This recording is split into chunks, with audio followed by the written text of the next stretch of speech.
Hey everyone! Today's story is a creepy and disturbing tale from the dark web. Remember, there's no real proof that these events happened. These are personal stories from people who say they experienced them. The dark web is a strange and mysterious place where fact and fiction often mix. Some of these stories sound unbelievable, but to those who share them, the fear is real. As you listen, keep in mind that these are like urban legends, scary, mysterious, and a warning about the dangers hidden online.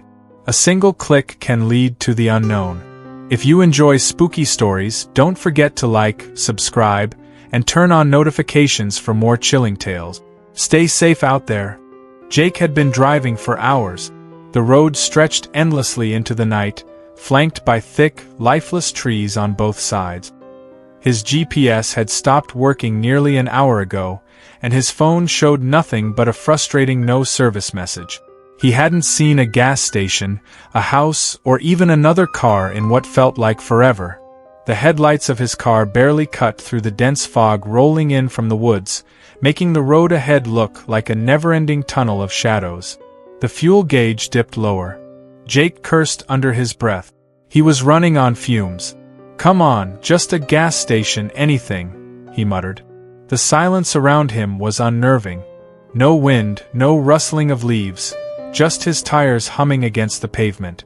His hands gripped the steering wheel tighter. He wasn't sure why, but a strange feeling had crept into his gut, like he was being watched. Then he saw it. A figure stood in the middle of the road. Jake's foot slammed on the brakes. The car screeched, skidding on the pavement before jerking to a stop just a few feet away. His heart pounded against his ribs as he stared ahead. It was a woman. She was barefoot, wearing a long white dress, torn and dirty as if she had been walking for miles. Her long black hair fell over her face, hiding her features. She didn't move. She didn't flinch when the car nearly hit her. She just stood there. Jake swallowed hard. His fingers hovered over the gear shift. Every instinct told him to drive, to go around her and get out of there. But what if she needed help? He hesitated, then slowly rolled his window down just an inch. "Hey, are you okay?" No response. The woman took a step forward. Jake's stomach twisted into a knot. Something was wrong. Her movements weren't natural, stiff, jerky, like she wasn't used to walking. "Ma'am, do you need help?" he tried again, his voice more cautious now. Still nothing. Then, slowly, she lifted her head. Jake's breath caught in his throat. Her eyes were completely black. No whites. No pupils. Just dark, hollow voids. A whisper floated through the air, soft yet chilling. It wasn't coming from her lips. It surrounded him, slipping into his ears like a cold wind. Asterisk, "You shouldn't have stopped." Asterisk. Jake's blood ran cold. His shaking hands fumbled to shift the car into reverse. He slammed his foot on the gas. But the car didn't move. The engine roared. The tires spun. But the car stayed exactly where it was, as if some unseen force was holding it in place. A breath, asterisk, asterisk, cold and damp, asterisk, asterisk, touched the back of his neck. Jake froze. The whisper hadn't come from outside. It had come from the back seat. His throat tightened. A chill spread down his spine. Slowly, he turned his head toward the rearview mirror. A pair of black eyes stared back at him. The woman was in the back seat. She wasn't just sitting there. She was grinning. Her lips stretched far too wide, the skin at the corners of her mouth cracked and torn. Jake gasped and reached for the door handle, but his body wouldn't move. The air grew heavy. His chest tightened. It felt like invisible hands were pressing down on him, holding him in place. His vision blurred, his heart pounding so hard it felt like it would burst. The woman in the mirror leaned closer, her lips near his ear. Asterisk, "You belong to the road now." Asterisk. The world around Jake collapsed into darkness. The next morning, an old farmer was making his usual drive into town when he spotted a car on the side of the road, its headlights still on. The door was locked. The engine was running. But the driver was gone. The farmer peered through the window and saw something that made his blood turn to ice. Scratched deep into the dashboard, asterisk asterisk as if carved by fingernails asterisk asterisk, was a single word: run. The farmer stepped back, heart racing. He didn't know who the car belonged to, but one thing was certain. Whoever had been inside wasn't coming back. And somewhere, hidden in the depths of the forest, soft laughter echoed through the trees.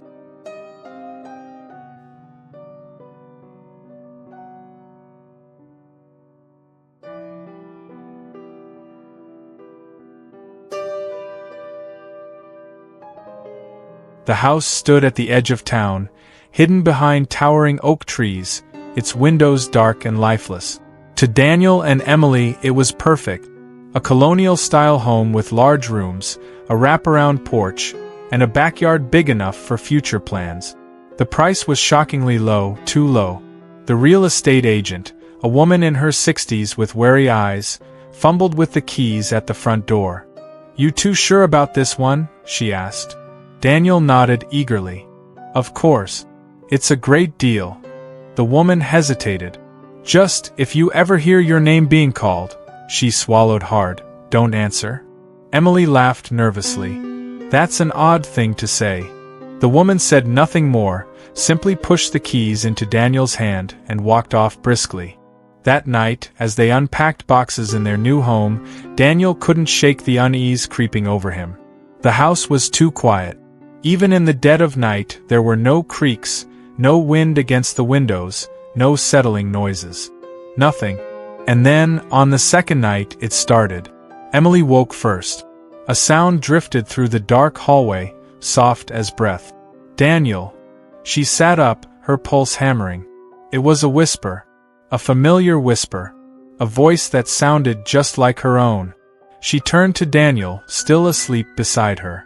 The clock read 3:13 a.m. "Daniel, come here." Emily's breath caught in her throat. The voice came from just outside their bedroom door. Heart pounding, she nudged Daniel awake. "Do you hear that?" she whispered. Daniel groggily listened for a moment, then shook his head.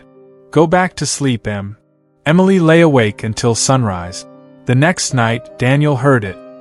He was brushing his teeth when something whispered his name. "Daniel." He froze, toothpaste foam dripping from his lip. "Daniel, come here." The voice came from behind him. From the mirror. He spun around. Nothing.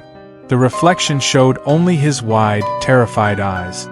Then he heard it again, this time Emily's voice. "Daniel, come upstairs." But Emily wasn't home. The voices became a nightly torment. At first, they were subtle. Whispers. Faint echoes in the hallway. But then, they changed.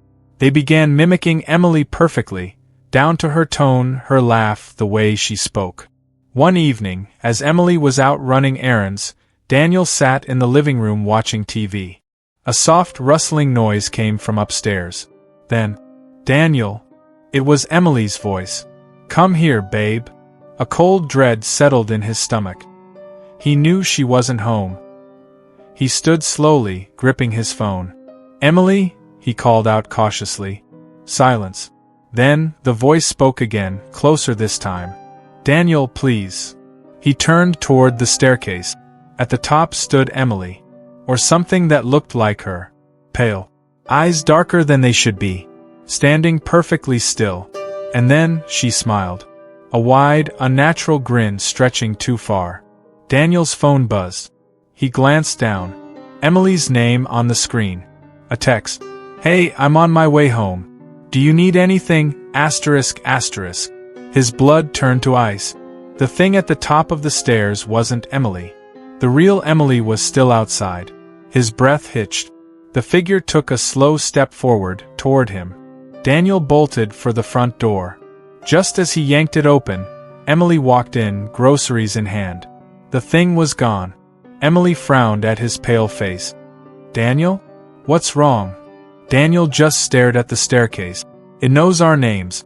Determined to find out what was happening, they searched the house for answers. In the basement, behind a crumbling brick wall, they discovered a sealed-off door.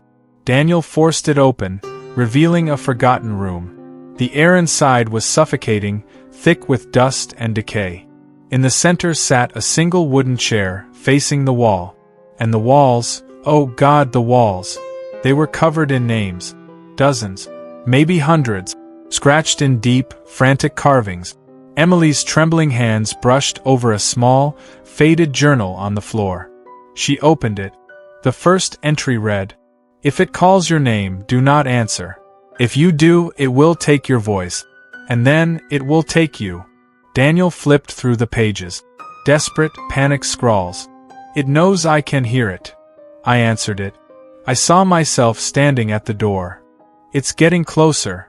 I am not me anymore." The final entry was short. "I should have never answered." A cold wind blew through the room.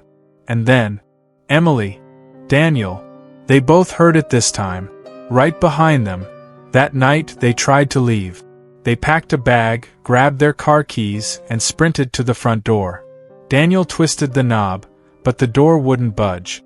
The windows wouldn't open. The air grew heavy, thick, suffocating. Then, bang, bang, bang. The knocks came from inside the walls. Emily screamed as the lights flickered wildly. In the hallway mirror, their reflections weren't moving. They just stood there, smiling. And then, "We know your names now." The reflection Emily's head snapped unnaturally to the side. The reflection Daniel lifted a finger and pointed directly at them. The lights went out, and the screaming never stopped. A week later, a for sale sign appeared in front of the house. The real estate agent arrived with a new couple, keys jingling in her hands. She smiled politely as they admired the house. But as she handed them the keys, her smile faded. "Just, if you ever hear your name being called," she swallowed, "don't answer." And the house waited. 4 new names to call. The house stood silent, watching. Daniel and Emily didn't sleep that night.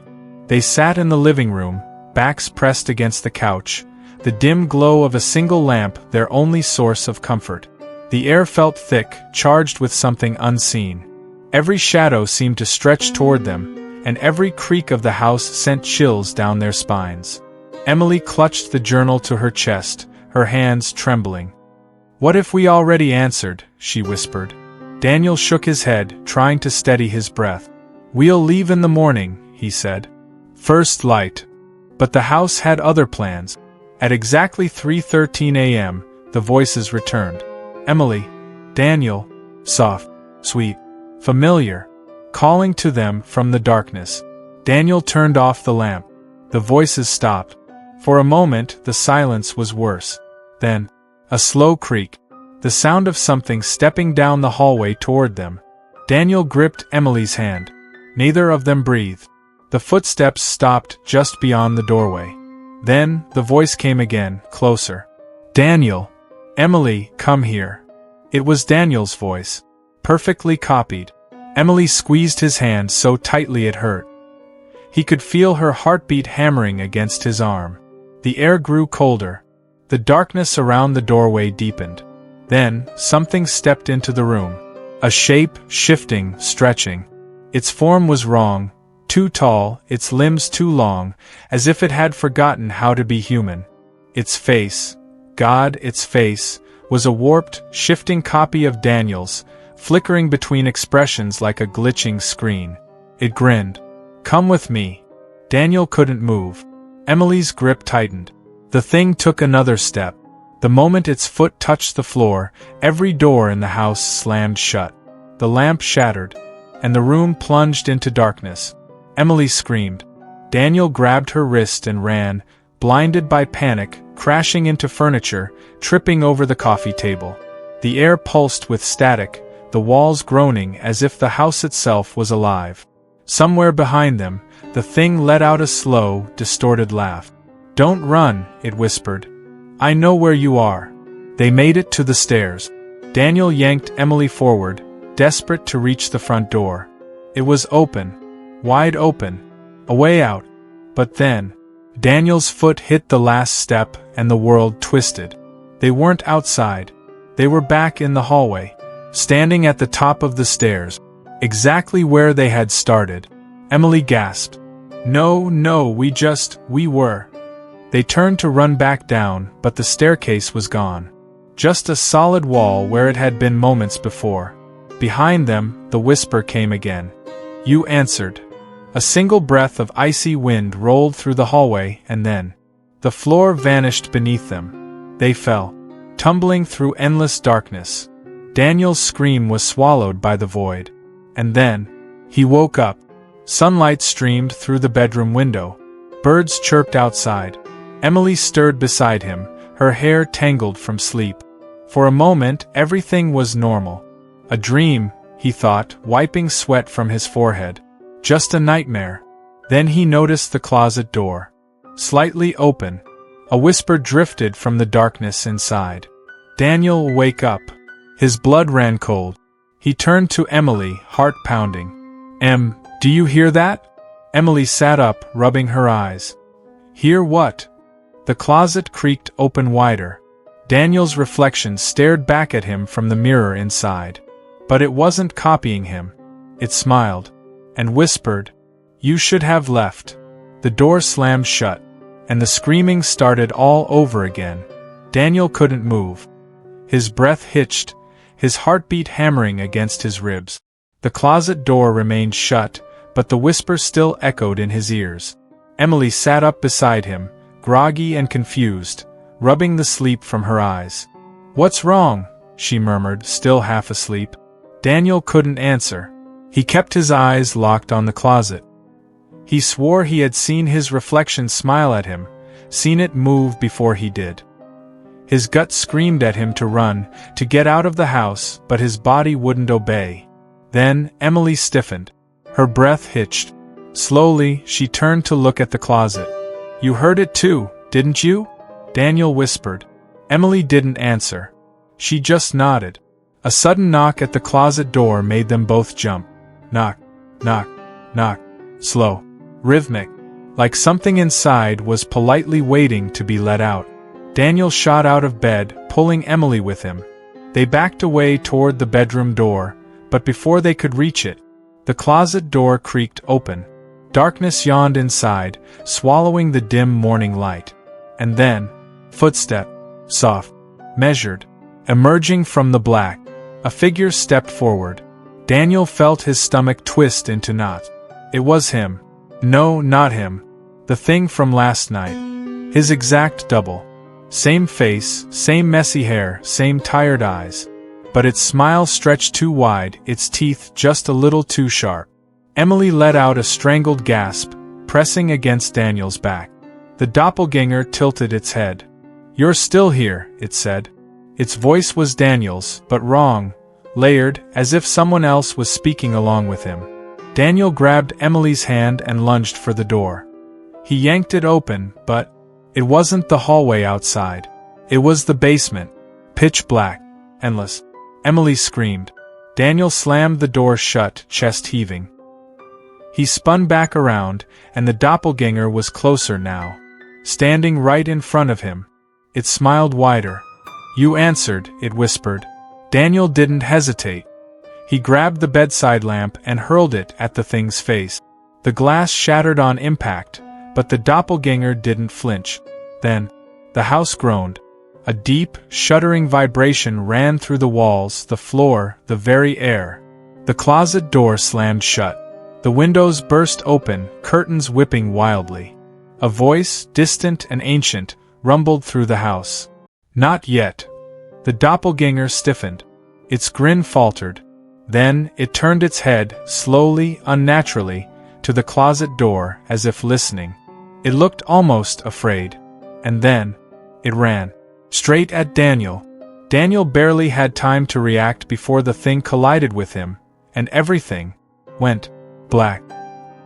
He woke up gasping for air. The sun was shining. Birds chirped. He was lying in bed. Emily was next to him, asleep. The closet door was closed. For a long moment, he didn't move. Didn't breathe. Had it been a dream? Slowly, he sat up, glancing around the room. Everything looked normal. Safe.